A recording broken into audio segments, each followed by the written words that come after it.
সজীব ওয়াজেদ জয় এবং আরাফাত রহমান সেই প্ল্যানটা তারা করেছেন যে একটি জুডিশিয়াল কু করবেন। সেটা কি, জনাব professor Muhammad Yunus the chief adviser যখন তিনি রংপুর যাবেন অথবা রংপুর যাওয়ার জন্য হেলিকপ্টারে থাকবেন, ঠিক তখনই চিফ জাস্টিস কিন্তু 57 জন বিচারককে কিন্তু ডেকেছিলেন সভা করার জন্য, এবং তার কিন্তু প্ল্যান ছিল যখন তিনি যদি আকাশপথে যান হেলিকপ্টারে, তাহলে তিনি যখন হেলিকপ্টারে থাকবেন ঠিক ওই সময় মিটিংটা দেখে তড়িঘড়ি করেই তিনি একটা রায় দিয়ে দেবেন যে শেখ হাসিনাই বৈধ সরকার এবং এই কেয়ারটেকার বা ইন্টারিম গভর্নমেন্ট হচ্ছে অবৈধ।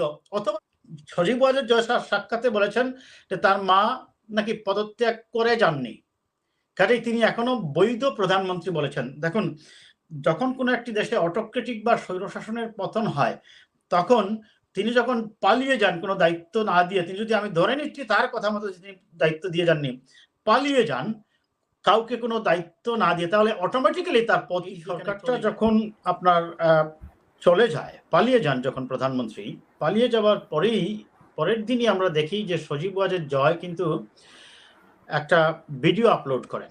সেই ভিডিওতে তিনি বলেন যে যেহেতু আমার মা এখন আর নেই, তাহলে এটা এখন আর আমাদের হেডেক না, আমাদের পরিবারেরও বিষয় না। একবার চিন্তা করুন তো, কতটুকু বিশ্বাসঘাতক হলে, জনগণের প্রতি কমিটমেন্ট না থাকলে একজন নেতা এ ধরনের কথা বলতে পারে, যেহেতু আমার মা প্রধানমন্ত্রী নেই এখন আমাদের হেডেক নয়। অথচ এই 16টা বছরই এই তারই মাই অবৈধ শাসন ক্ষমতা পরিচালনা করে তার নিজ দলের নেতাকর্মীদের অনেকটা রাস্তায় ফেলে কিন্তু তিনি চলে গেছেন। অনেকেই ক্ষোভ প্রকাশ করেছেন যে তিনি পালিয়ে যাবেন কেন, এরশাদ সাহেব তো পালিয়ে যায়নি, অন্য কোনো সরকারও তো সেখান থেকে পালিয়ে যায়নি, আপনি দেশে থাকতেন, দেশে ফেস করতেন।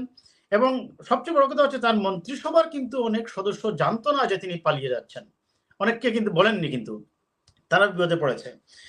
যাই হোক, সজীব ওয়াজেদ জয়ের ব্যাপারটাই আমি বেশি বলতে চাই, কারণ হচ্ছে তার একের পর এক সাক্ষাৎ, এরপরে আপনারা দেখেছেন যে ইন্ডিয়ার কয়েকটি চ্যানেলে তিনি সাক্ষাৎকার দিয়েছেন, এনডিটিভি, তারপরে রিপাবলিক বাংলা সহ আরো অনেকগুলো চ্যানেলে, এবং তিনি একেবারে সুস্পষ্ট হয়ে বলছেন যে বাংলাদেশে মৌলবাদের উত্থান হয়েছে এবং মৌলবাদীরা, আফগানিস্তানের মতো মৌলবাদীরা নাকি দেশ নিয়ে নিয়েছে, এই ধরনের একটা ন্যারেটিভ সৃষ্টির চেষ্টা করছেন। তিনি তার আলোচনার এক পর্যায়ে বলেছিলেন যে পাকিস্তানের গোয়েন্দা সংস্থার সাথে যোগাযোগ করে নাকি তার মাকে সরানো হয়েছে। এই ধরনের ভৌতিক কথাবার্তা বলে তারা কিন্তু দেশের বিরুদ্ধে ষড়যন্ত্র করছেন, এবং এখন কিন্তু তিনি প্রতিদিনই কোনো না কোনো একটা চ্যানেলে সাক্ষাৎকার দিচ্ছেন বা দেশের বিরুদ্ধে একটা ভিডিও আপলোড করছেন। তার মা, আপনারা জানেন তার মায়ের যুক্তরাজ্যে, ইংল্যান্ডে অ্যাসাইলাম আবেদনটা রিফিউজ হয়ে যায়, মার্কিন যুক্তরাষ্ট্র ভিসা বাতিল করে দেয়। সবচেয়ে ভয়ানক বিষয় হচ্ছে, আপনারা জেনেছেন কিনা, গতকালকে ইউরোপিয়ান ইউনিয়ন কিন্তু ইউকে কে বলেছে, ইংল্যান্ডকে বলেছে যে তারা যেন শেখ হাসিনার অ্যাসাইলেম গ্রহণ না করে। তার মানে এই 27টি দেশের কোথাও তিনি আর পাচ্ছেন না, আর বাকি থাকলো মানে গণতান্ত্রিক ভ্যালুর হোয়াইট ব্যাকগ্রাউন্ডের কান্ট্রির মধ্যে শুধু কানাডা আর অস্ট্রেলিয়া, কারণ বাকি 27টা দেশে তো চলে যাবে ইউরোপিয়ান ইউনিয়নের সাথে। আমার মনে হয় না তারা ব্রিটিশ বা আমেরিকার বিরুদ্ধে গিয়ে কানাডা বা অস্ট্রেলিয়া তাকে অ্যাসাইলেম দিবে, কাজেই তাকে ভারতেই থাকতে হচ্ছে, তিনি সেখানে থেকেই ষড়যন্ত্রের জাল বুনবেন। সজীব ওয়াজেদ জয় সাক্ষাতে বলেছেন যে তার মা নাকি পদত্যাগ করে যাননি, কাজেই তিনি এখনো বৈধ প্রধানমন্ত্রী বলেছেন। দেখুন, যখন কোনো একটি দেশে অটোক্রেটিক বা স্বৈরশাসনের পতন হয়, তখন তিনি যখন পালিয়ে যান কোনো দায়িত্ব না দিয়ে, তিনি যদি, আমি ধরে নিচ্ছি তার কথা মতো তিনি দায়িত্ব দিয়ে যাননি, পালিয়ে যান কাউকে কোনো দায়িত্ব না দিয়ে, তাহলে অটোমেটিক্যালি তার পদ কিন্তু এখানে চলেই যায়। প্লাস তিনি তো পালিয়ে গিয়েছেন, তিনি প্রকাশ্যে গিয়েছেন, কাজেই তিনি এই ধরনের কথা কেন বলছেন আমি জানি না। মূলত তার এটার একটা দুরভিসন্ধি আছে, এবং তিনি একের পর এক বলছেন যে সাম্প্রদায়িক উস্কানি দেওয়া হচ্ছে এবং সংখ্যালঘুদের। প্রথমত একটা জিনিস আমি পরিষ্কার করতে চাই, দেখুন, আমি ব্যক্তিগতভাবে সংখ্যালঘু কোনো শব্দই ব্যবহার করতে রাজি নই। আমি বাঙালি, আমি বাংলাদেশি, আমার মুসলমান যে পরিমাণ ট্যাক্স দেয়, আমার হিন্দু সেই পরিমাণ ট্যাক্স দেয়, আমার বৌদ্ধ, আমার খ্রিস্টান একই পরিমাণ ট্যাক্স দেয়, ইনকাম ট্যাক্স দেয়, সমান সুযোগ সুবিধা ভোগ করে। কাজেই বাংলাদেশে সংখ্যালঘু বলতে কোনো কিছু নেই, সকলেই সমান অধিকার নিয়েই বাস করছে বলে আমরা বিশ্বাস করি।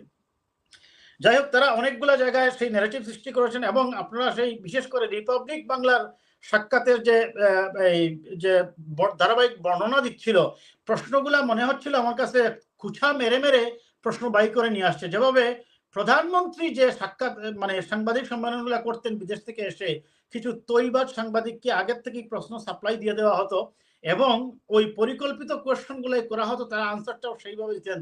ঠিক এইভাবেই আমার কাছে মনে হয়েছে সজীব ওয়াজেদ জয়কে প্রশ্ন করা হচ্ছে, ওই প্রশ্নগুলো আগে সাপ্লাই দিয়ে দেওয়া হয়েছে এবং তিনি সেই আনসারগুলো দিচ্ছেন। যাই হোক, সেইটারই পরিপ্রেক্ষিতে তারা অনেকগুলো চেষ্টা করতেছেন আবার তাদের ক্ষমতা রিগেইন করার জন্য, কিন্তু তারা হয়তো বা ভুলে গেছেন তাদের প্রশাসন, পুলিশ প্রশাসন ছিল, তাদের সাজানো সচিবালয়, বিচারালয় সহ সবকিছু থাকা সত্ত্বেও জনগণের প্রতিরোধের মুখেই শেখ হাসিনাকে পালিয়ে যেতে বাধ্য হতে হয়েছে।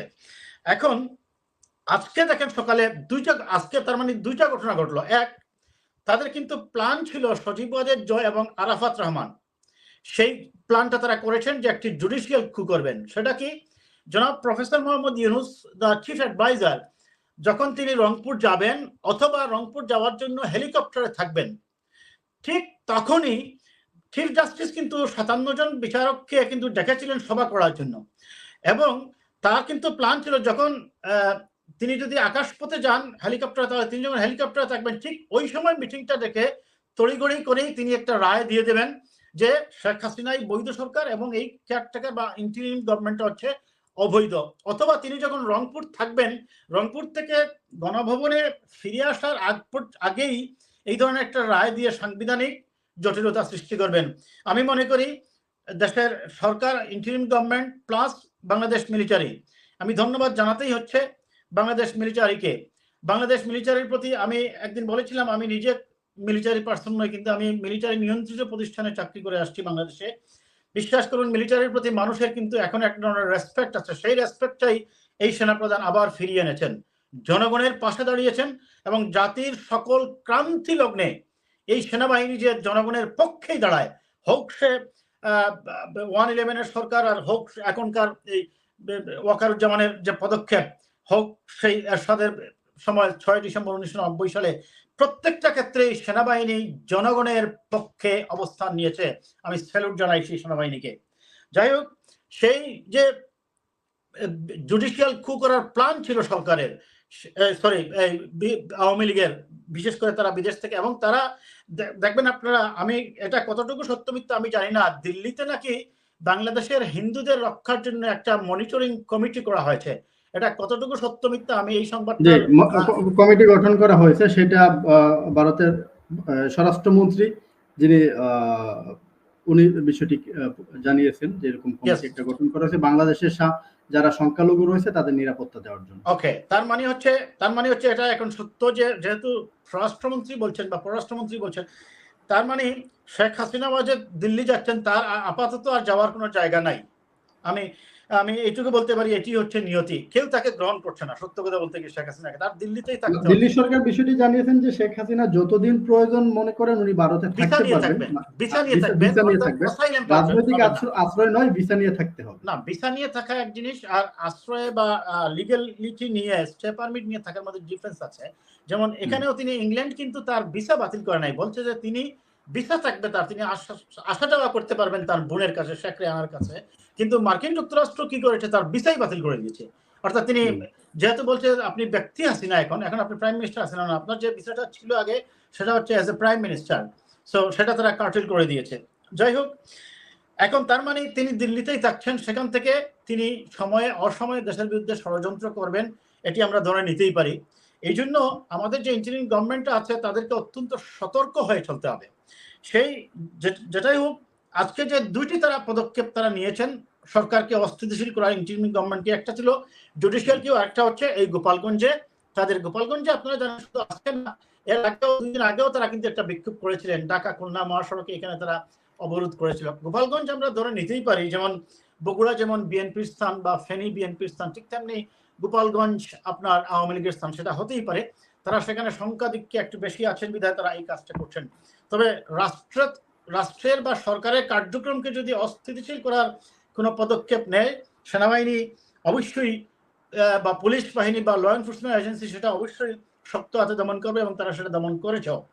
আমি ধন্যবাদ জানাই তাদের সেটা নিয়ন্ত্রণে আনার জন্য। তবে সেখানে একটি অস্ত্র ছিনিয়ে নেওয়া হয়েছে এবং সেনাবাহিনীর একটি গাড়িতে আগুন দেওয়া হয়েছে।